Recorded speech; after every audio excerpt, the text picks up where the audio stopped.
छत्रपती संभाजीनगर जिल्ह्यातील फुलंब्री तालुक्यात बोदेगाव नावाचे गाव आहे.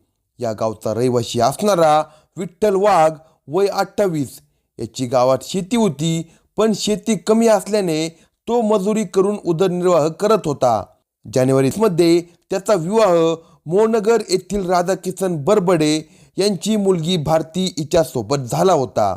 मजुरी आणि विजेचे खांब रवण्याचे काम करणारा विठ्ठल हा स्वभावाने अधिकच रागीट होता. सुरुवातीला प्रेमाने वागणारा विठ्ठल नंतर मात्र बायको भारतीच्या चारित्र्यावर सातत्याने संशय घेऊ लागला. कामाच्या निमित्ताने विठ्ठल हा बाहेर असायचा, त्यामुळे बायको भारती हिच्याशी बोलताना तो नेहमी संशय घेत असायचा. या संशयातून त्याने तिला अनेकदा मारहाण देखील केली होती. नवीन लग्न झाले होते, लग्नाला अद्याप वर्षही झाले नव्हते, पण तरीही तो त्याच्या बायकोवर संशय घेत होता. त्याच्या संशयी मनात आधीपासूनच बायकोबद्दल संशयाने घर केले होते. संशयाचे भूत मानगुटीवर घेऊनच त्याने लग्न केले आणि बायकोचा छळ सुरू केला. अवघ्या 1.5 महिन्यातच भारतीसमोर आपला पती विठ्ठल याच्या वागण्याचे आणि स्वभावाचे चित्र स्पष्ट झाले होते. परंतु नवीन लग्न आहे, नंतर सारे सुरळीत होईल या भावनेने ती सारे काही सहन करत निमूटपणे आपला संसार करत होती. मात्र तिचा हा शांतपणा विठ्ठलच्या संशयाला अधिक भरारी देऊ लागला. आपण करत असलेले आरोप हे सत्य असल्यानेच भारती शांतपणे ऐकून घेत आहे अशी त्याला खात्री पटली होती. याच कारणामुळे विठ्ठल तिच्यावर जास्त संशय घेऊ लागला. यातून या नवविवाहित जोडप्यामध्ये सातत्याने वाद होऊ लागले. दिवसेंदिवस विठ्ठलच्या संशयाची वृत्ती अधिकच बळावली. आता हा छळ भारतीलाही असह्य होऊ लागला. मात्र यातून सुटका करण्यासाठी तिला आपल्या घरी सांगावे लागणार होते. नवीन संसार असल्यामुळे तिला माहेरूनही अनेक वेळा समजून सांगितले जात असल्यामुळे ती बिचारी सगळे काही सहन करत होती. दिवसभर काम केल्यानंतर घरी परतलेला विठ्ठल तिच्यावर हक्क दाखवायचा.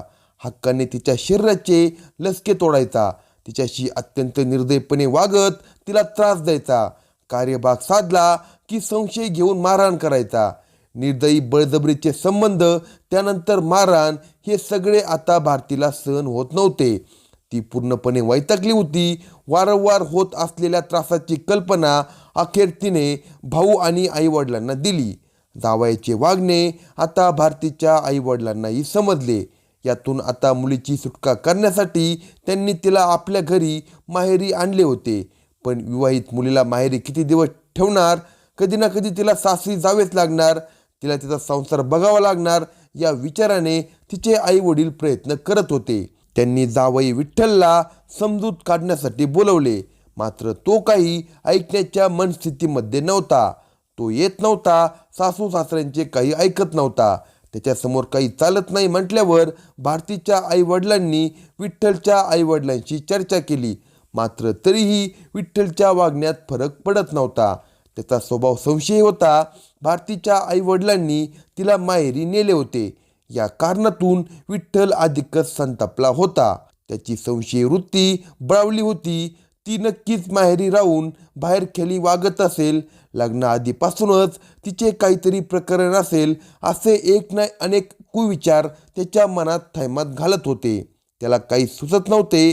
तो तिला गाठून संपवण्याचा विचार करू लागला होता. दुसरीकडे त्याच्या त्रासातून आपल्या मुलीची सुटका व्हावी, तिचा संसार सुरळीत चालावा यासाठी तिच्या आईवडिलांचे प्रयत्न सुरू होते. याची विठ्ठलला जाण नव्हती. तो आता बायको भारतीला कायमची अद्दल घडवण्याचे ठरवून दिनांक 15 डिसेंबर रोजी पत्नीच्या माहेरी म्हणजे भावनगर येथे आला. सोमवार असल्याने बायको भारतीचे आईवडील कामानिमित्त बाहेर पडले होते. तसेच तिचा भाऊ देखील कामासाठी बाहेर गेला असल्यामुळे आता भारती एकटी असल्याची खात्री विठ्ठलला पटली. त्याने सासरवाडीच्या परिसराचा अंदाज घेतला. घरात भारती ही एकटी असल्याचे त्याच्या लक्षात आले.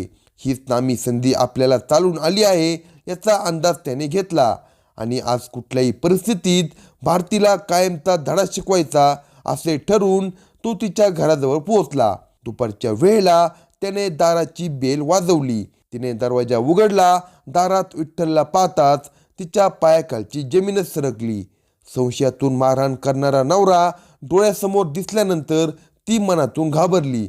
दरम्यान तिने घरी कुणी नसल्याचे सांगत त्याला बाहेर घालवण्याचा प्रयत्न केला. मात्र संशयाने पेटलेला विठ्ठल अधिकच निर्दयपणे वागत होता. घरात कुणी नसल्याचा फायदा घेत आता विठ्ठल तिच्याशी वाद घालू लागला. तेव्हाही तिने त्याला सारे समजावून सांगण्याचा प्रयत्न केला. आपल्या वर्तनाविषयी त्याला खात्री दिली, पण तो काही ऐकण्याच्या मनस्थितीमध्ये नव्हता. तो वाद घालतच होता.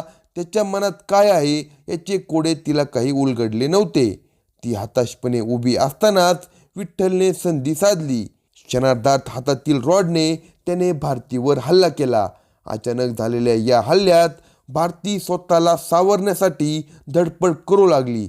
मात्र त्या छोट्याशा घरात तिला पाळण्यासाठी वावच नव्हता. ती बचावासाठी धडपडू लागली. तसा त्याला जोर चढला. त्याने लोखंडी रॉडने तिच्या डोक्यात सपासप घाव घातले. तिचे डोके फुटून घरात रक्ताच्या चिरकांड्या उडाल्या. काही वेळात ती जमिनीवर निपचित पडली. आजूबाजूला रक्ताचे थारोळे साचले होते. याच दरम्यान घरात भारतीसोबत असलेली तिच्या भावाची लहान मुलगी हे सर्व काही पाहत होती. तिच्याकडे दुर्लक्ष करत विठ्ठलने बायको भारतीचा निर्दयपणे जीव घेतला होता. भारती ठार झाल्याची खात्री होताच त्याने पळ काढला. आरडाओरड व लहान मुलीच्या रडण्याच्या आवाजाने शेजारी जमा झाले. शेजारी व नातेवाईकांनी तातडीने भारतीला दवाखान्यात दाखल केले. मात्र अधिक रक्तस्राव झाल्यामुळे भारती गतप्राण झाली होती. दरम्यान राधाकिसन बरबडे यांनी तात्काळ पोलीस ठाण्यात तक्रार दाखल केली. ही घटना घडल्यानंतर लगेच पोलीस पथकाने विठ्ठल वाघच्या तपासाची चक्रे वेगाने फिरवली. दरम्यान मंगळवारी विठ्ठल हा छत्रपती संभाजीनगर शहरातील सिडको बसस्टँड परिसरात असल्याची माहिती पोलिसांना मिळाली. सिडको बसस्टँडवरून त्याने बोदेगाव बस गाठली व तो आपल्या बहिणीच्या गावाकडे निघाला होता. कन्नड तालुक्यातील जांभळी येथे विठ्ठलने बहिणीचे घर गाठले.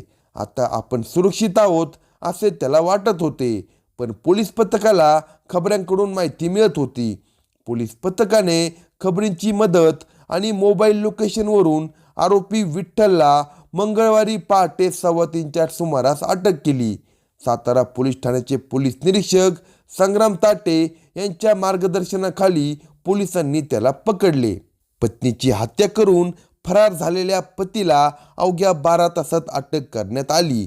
पत्नीच्या चारित्र्याचा संशय घेऊन तिची निर्दयपणे हत्या करणारा विठ्ठल वाघ याला अखेर पोलिसांनी ताब्यात घेतले.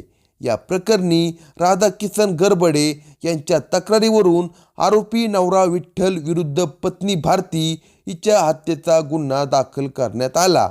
विठ्ठल वाघने बायको भारतीची हत्या केल्यानंतर सोमवारी घटनास्थळावरून पळ काढला होता. आपल्या हातून मोठे गुन्हा घडला आहे याची त्याला खात्री पटली होती. त्यामुळे आपल्याला मोठी शिक्षा होईल याच विचाराने तो वैतागला असल्यामुळे त्याने आईच्या भेटीनंतर आत्महत्या करण्याचा विचार केला होता. मात्र त्याआधीच पोलिसांनी त्याच्या हातात बेड्या ठोकल्या. अशाच नवनवीन क्राईम स्टोरी ऐकण्यासाठी कलम 302 या मराठी चॅनेलला सबस्क्राईब करा आणि आपल्या प्रतिक्रिया कमेंट बॉक्समध्ये